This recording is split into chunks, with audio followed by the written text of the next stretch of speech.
তো ভাই আপনি দোকানে খাইবার রয়েছে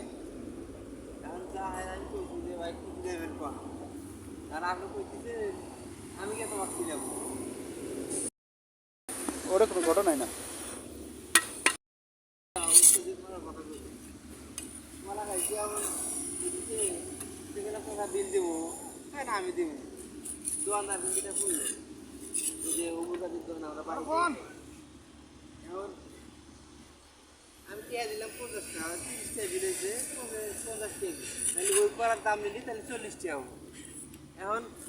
দোকানদার বললো কি 30 টাকা নিল মানে ওর দাম নিল না আমি তো টাকা ঠিকই দিচ্ছি নিল না তো গেলাম তাহলে নিলেন না না হেঁটে দিব আচ্ছা পরে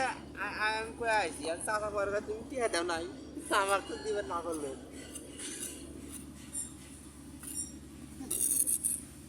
আমার ওটাই কি করবে